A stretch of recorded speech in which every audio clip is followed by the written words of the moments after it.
आदिकाल में रासो साहित्य। जैन साहित्य के संदर्भ में यह संकेत किया जा चुका है कि हिंदी साहित्य के आदिकाल में रचित जैन राष्ट्रकाव्य वीरगाथाओं के रूप में लिखित राष्ट्रकाव्य से भिन्न है। दोनों की रचना शैलियों का अलग अलग भूमियों पर विकास हुआ है। जैन राष्ट्रकाव्यों में धार्मिक दृष्टि से प्रधान होने से वर्णन की वह पद्धति प्रयुक्त नहीं हुई जो वीरगाथा परक रासो ग्रंथों में मिलती है। इन काव्यों की विषय वस्तु का मूल संबंध राजाओं की चरित्र तथा प्रशंसा से है। फलतः इनका आकार रचनाकारों की मृत्यु के पश्चात भी बढ़ता रहा है। रासो काव्यों को देखने से पता चलता है कि उनके रचयिता जिस राजा के चरित्र का वर्णन करते थे, उनके उत्तराधिकारी राजागण अपने आश्रित अन्य कवियों से उसमें अपने चरित्र भी सम्मिलित करा देते थे। यही कारण है कि इन ग्रंथों में मध्यकालीन राजाओं का भी वर्णन मिलता है तथा भाषा में भी उत्तरवर्ती भाषा रूपों की झलक पाई जाती है। राजस्थान के कतिपय वृत्त संग्रहकर्ताओं ने अधिकांश रासो काव्यों को इन्हीं बातों के कारण अप्रामाणिक रचनाएं माना है। भाषा वैज्ञानिकों से उन्हें समर्थन भी मिल गया है, परंतु इतिहास के मर्म को समझने वाले विद्वान उन वृत्त संग्राहकों के कथनों में विश्वास नहीं करते। सत्य यही है कि रासो काव्यों की रचना आदिकाल में ही हुई थी। उनमें जो अंश उत्तरवर्ती राजाओं से संबंधित हैं वे प्रक्षिप्त हैं। इसी मान्यता के आधार पर हम रासो ग्रंथों को आदिकाल का साहित्य स्वीकार करके यहाँ उनका संक्षिप्त परिचय प्रस्तुत करेंगे। खुमान रासो। आचार्य रामचंद्र शुक्ल ने इसको 9वीं शताब्दी की रचना माना है, क्योंकि इसमें 9वीं शताब्दी के चित्तौड़ नरेश खुमान के युद्धों का चित्रण है। राजस्थान के वृत्त संग्राहकों ने इसको 17वीं शताब्दी की रचना बताया है, क्योंकि इसमें 17वीं शताब्दी के चित्तौड़ नरेश राजसिंह तक के राजाओं का वर्णन मिलता है और इसी आधार पर वे इसको आदिकाल की रचना नहीं मानना चाहते। वास्तविकता यह है कि इस काव्य का मूल रूप 9वीं शताब्दी से ही लिखा गया था। तत्कालीन राजाओं के सजीव वर्णन उस समय की परिस्थितियों के यथार्थ ज्ञान तथा भाषा के आरंभिक हिंदी रूप के प्रयोग से इसी तथ्य के प्रमाण मिलते हैं। वृत्त संग्राहकों के पास इतिहास को समझने की पैनी दृष्टि नहीं थी, इसलिए राजस्थान में रहते हुए भी वे आदिकाल की संपत्ति को भक्तिकाल और रीतिकाल के भंडार में डालने का दुराग्रह करके यश अर्जित करते रहे हैं, जबकि वह संपत्ति उन कालों की प्रवृत्तियों से किसी भी रूप में मेल नहीं खाती। इन लोगों ने रचनाकारों के नामों के संबंध में भी भ्रम पैदा किया है। अधिकांश विद्वानों ने 9वीं शती के खुमान नरेश के समकालीन दलपत विजय को खुमान रासो का रचयिता माना है, जबकि वृत्त संग्रहकर्ताओं ने यह सिद्ध करने की असफल चेष्टा की है कि उसका रचयिता 17वीं शती ईस्वी का दलपत विजय नाम का कोई जैन साधु था। रचना शैली तथा विषय वस्तु के सिद्ध है कि यह काव्य किसी जैन साधु की रचना नहीं हो सकता। यदि जैन साधु ने इसे लिखा होता तो निश्चय ही इसमें धर्म भावना किसी न किसी रूप में व्याप्त मिलती। इस ग्रंथ की प्रमाणिक हस्तलिखित प्रति पूना के संग्रहालय में सुरक्षित है। यह 5000 छंदों का विशाल काव्य ग्रंथ है। राजाओं के युद्ध और विवाह के सरल वर्णनों से इस काव्य की भाव भूमि का विस्तार हुआ है। संदर्भानुसार नायिका भेद, षट ऋतु आदि के चित्रण भी मिलते हैं। राजाओं की प्रशंसा काव्य का प्रमुख प्रतिपाद्य है। वीर रस के साथ साथ श्रृंगार की धारा भी आदि से अंत तक चली है। वस्तु वर्णन में पर्याप्त रमणीयता है। इसमें दोहा, सवैया, कवित्त आदि छंद प्रयुक्त हैं तथा इसकी भाषा राजस्थानी हिंदी है। राजाओं के वर्णन पर आधारित होने पर भी इसमें काव्यात्मक सरस वर्णनों का प्राचुर्य है। एक उदाहरण देखिए। प्यू चित्तौड़ न आव्यो सावण पहली तीज, जोवै बाट बिरहणी खिड़खिड़ अड़वै खीज, संदेशो पिड़ साहिबा पाछो फिरे न देह, पंछी घ्याल्या पिंजरे छूटड़ रो संदेह। प्राचीन काल के मुद्रण के अभाव के कारण लिपिकर्ता जैसे लिखते थे वैसे ही ग्रंथ की भाषा का रूप हो जाता था।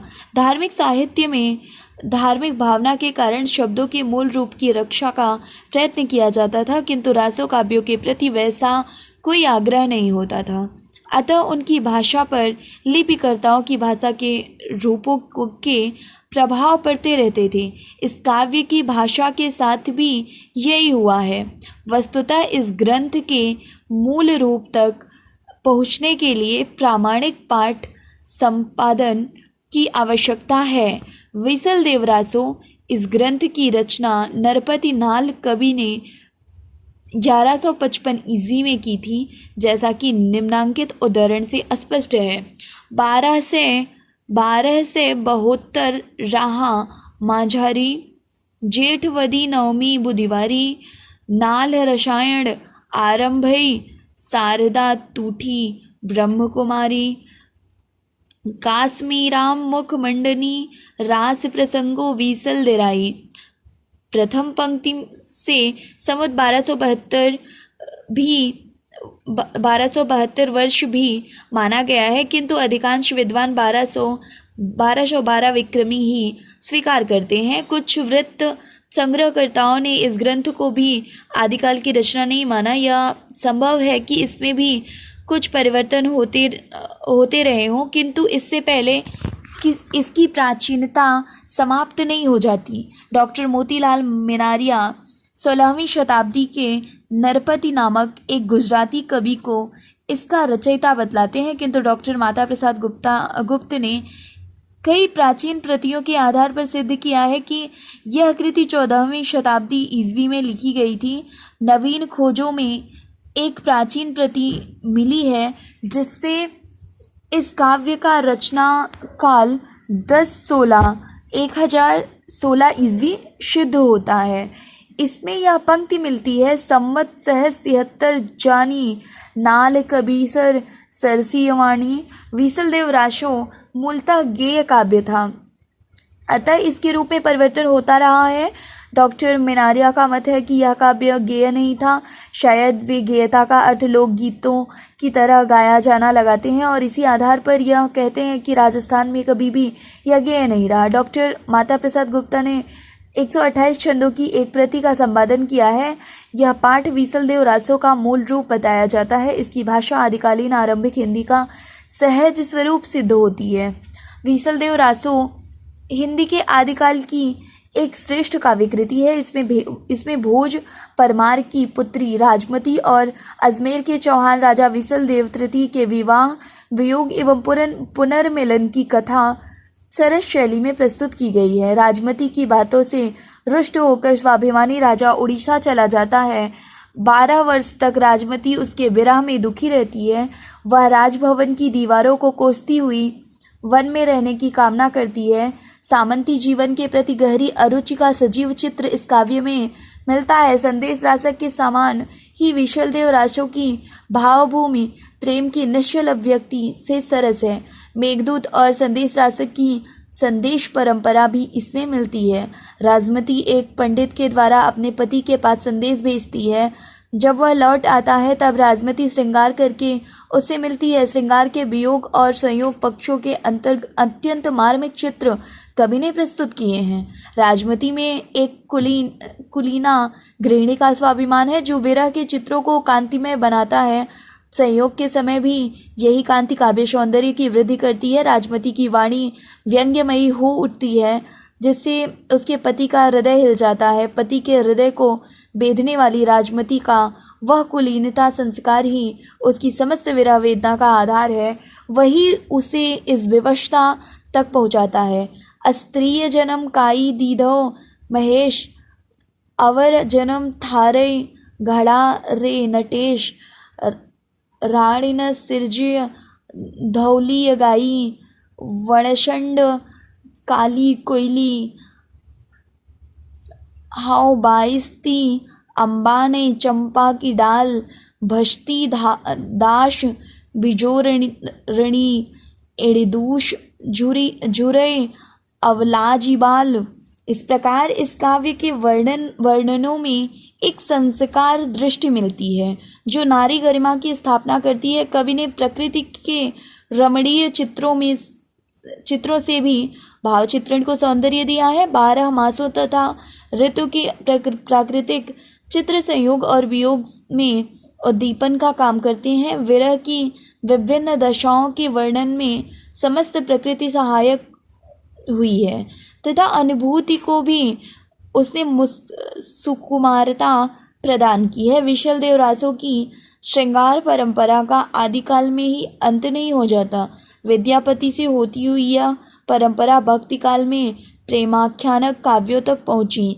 कृष्ण भक्तों को भी उसने प्रभावित किया तथा रीतिकाल में जाकर उसका सरस श्रृंगार काव्य के रूप में चरम विकास हुआ। हमीर रासों प्राकृत पैलंगम में इस काव्य के कुछ छंद मिले थे और उन्हीं के आधार पर आचार्य रामचंद्र शुक्ल ने इसके अस्तित्व की कल्पना की थी। उनका अनुमान था कि इसमें हमीर और अलाउद्दीन के युद्धों का वर्णन तथा हमीर की प्रशंसा चित्रित होगी, किंतु राहुल जी ने उन पद्यों को जज्जल नामक किसी कवि की रचना घोषित किया है। डॉक्टर हजारी प्रसाद द्विवेदी का कथन है कि हमीर शब्द अमीर का विकृत रूप है जो किसी पात्र का नाम ना होकर एक विशेषण के रूप में प्रयुक्त होता रहा है। अतः सांगधर कृत इस हमीर रासों का अस्तित्व संकट में पड़ा हुआ है। अभी तक इसकी कोई प्रति उपलब्ध नहीं हो सकी है। परमाल रासों उत्तर प्रदेश के आलखंड के नाम से जो काव्य प्रचलित है वही परमाल रासों के मूल रूप का विकसित रूप माना जाता है। यह रासों लोकगेय काव्य था, अतः इसके मूल की सुरक्षा नहीं हो सकी। इसमें अनेक अंश बाद में जोड़े गए थे तथा अनेक अंशों के वर्णन और भाषा संबंधी परिवर्तन किए गए हैं। धीरे धीरे आल्हा लोकगीत की एक शैली ही बन गया है, अतः आधुनिक विषयों पर भी आल्हा लिखे जाने लगे हैं। प्राचीन हस्तलिखित प्रतियों के अभाव में मौखिक रूप में उपलब्ध आलखंड के आधार पर परमाल रासों के साहित्यिक स्वरूप के विषय में कुछ भी कहना कठिन है। 1865 ईस्वी में चार्ल्स एलियट ने जिस आलखंड का प्रकाशन कराया था वह मौखिक परंपरा पर ही आधारित है। इसी प्रति के आधार पर डॉक्टर श्याम सुंदर दास ने परमाल रासों का पाठ निर्धारित किया है और उसे नागरी प्रचारणी सभा में प्रकाशित कराया। इसी नए रूप में उपलब्ध परमाल रासों यद्यपि सर्वथा प्रामाणिक कृति तो नहीं है, तथापि आदिकाल में रचित मूल परमाल रासों के ऐतिहासिक अस्तित्व को समझने में सहायक अवश्य है। परमाल रासों का रचयिता जगनिक नामक कवि माना जाता है जो महोबा के राजा परमर्दिदेव का आश्रित था। उसने इस काव्य में आल्हा और उदल नामक 2 वीर सरदारों की वीरतापूर्ण लड़ाइयों का वर्णन किया है। इसी आधार पर इसका रचना काल 13वीं शती का आरंभ माना जाता है। इसमें वीर भावना का जितना प्रौढ़ रूप मिलता है उतना अत्यंत दुर्लभ है। आज भी जब इसे गायक संगीत के साथ गाते हैं तब दुर्बलों में भी तलवार चलाने की स्फूर्ति आ जाती है। विवाह और शत्रु प्रतिशोध वीरता के प्रदर्शन का आधार रहे हैं। युद्धों के अत्यंत प्रभावशाली वर्णनों की इस काव्य में भरमार है। भाव के अनुसार ही भाषा भी चली है और उसमें एक विशेष शब्द ध्वनि सर्वत्र व्याप्त हो गई है। गेयता का गुण इस काव्य को विकसनशील लोक गाथा काव्य की श्रेणी में ले जाता है, किंतु इसकी रचना लोक गाथा के रूप में ना होकर शुद्ध काव्य के रूप में ही हुई है। भाषा की दृष्टि से इस काव्य का मूल्यांकन कर पाना संभव नहीं, क्योंकि मूल रूप का कोई भी अंश अब शुद्ध रूप से सुरक्षित नहीं है।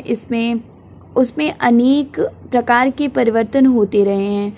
छंद विधान की दृष्टि से इस काव्य की एक विशेष शैली है जिसे आल शैली कहना ही उचित है। इसकी वर्णन शक्ति और प्रभावोत्पादकता को समझने में निम्नांकित पंक्तियाँ कुछ सहायक हो सकती हैं। 12 बरस लो कुकर जीवे और 13 लो जिए सियार, बरस 18 छत्री जीवे, आगे जीवन को धिक्कार।